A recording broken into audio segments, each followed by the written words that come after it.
Okay, welcome back. Let's talk about the Magnificent Seven Index. We have an all-time high here in November 2021, followed by a five-wave expanding diagonal decline. We can double check our work here. Okay, what's the rules of an expanding diagonal? Okay, it is five waves. We see five waves. Uh, all zigzags. You see the A, B, C, A, B, C, A, B, C, A, B, C, A, B, C, all the way down.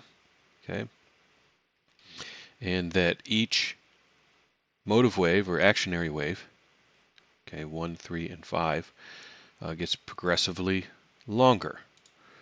So if we measure wave 1 to 2, I mean, I didn't get exactly the dollar. I'm swagging a little bit here, but it doesn't matter. It's clearly longer, the 3. Okay. We can check 3 to make sure 5 is longer, because that's what's supposed to happen, right? And as we can see, clearly exceeds the 100%. Okay, so 3 is longer than 1 is longer than 5, which means that 4 has to be longer than 2. So let's check it out. There's 2, so we're going to measure that. Come on, get pretty close. And as we can see, I mean, it's about the same distance, slightly longer. Okay, and remember this is real life, so that fits the bill. All right.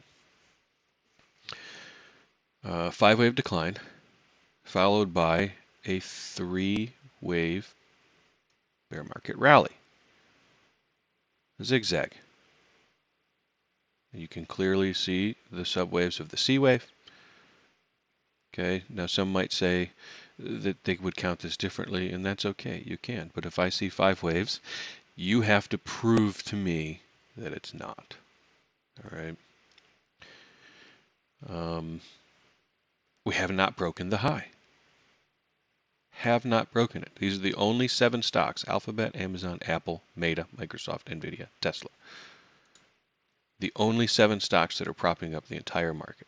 And as you can see, the deep retracement on this, you can tell why. Okay? But after a 3-wave move, I have no choice but to assume that we've started wave 1 down and you have a flat, a regular flat for wave 2. And how do I know it's a regular flat? Because the rule of a flat is that the B wave, okay, A, B, C, the B wave retraces A by at least 90%, and it does.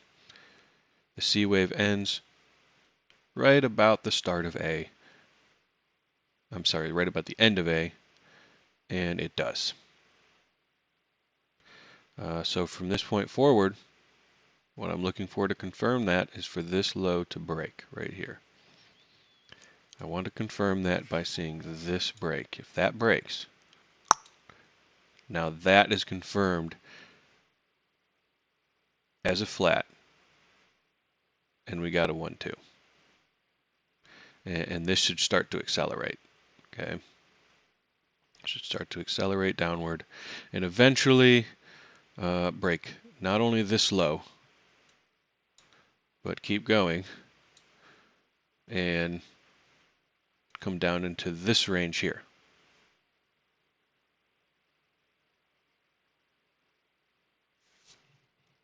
But that's a story for another day. In the meantime, we just look at what's in front of us. Why this is important is because if you go back and you watch my last few videos here, I have a video on the S&P, the NASDAQ, okay? And knowing now that these 7 stocks are the only thing that is holding up both of those indexes, when they go, it's going to take the whole market with it. The whole index is going to follow these 7 stocks. If these 7 stocks, we call this a narrow list of stocks, by the way. Okay, wave 2s in stock markets are traditionally a narrow list of stocks holding it up. That or a B wave. Okay, the wave 2 and a B wave are essentially the same thing. Okay, the only difference is that a wave 2 is part of a larger five-way structure. So you could easily say that that's an A wave and that's a B wave. Okay, and you're only going to get that before this whole index rebounds and makes new all-time highs. Here nor there, we'll evaluate that after the reaction. And what I mean by after the reaction is that, say you get that, right? Well, we don't know yet. That could be ABC, or it could be 1, 2, 3. We don't know. Depends on the reaction. What kind of reaction do you get? If it's only a three-wave reaction, like so, then that is not a C. That is a 3. That is a 4. And you're getting a 5. And then what starts with 5 ends with 5. But we'll have to evaluate that when the time comes. For now, all I see is a topped chart. So simple today. It's a count you're not going to see anywhere else. As far as I know, no one else has created this index. No one else has counted this index. But I'm interested to know when this thing's going to start turning. And it appears to me like it already has. Okay, this was the first downturn. We've made a lower high. We're waiting on the lower low. That defines a trend. So here we go.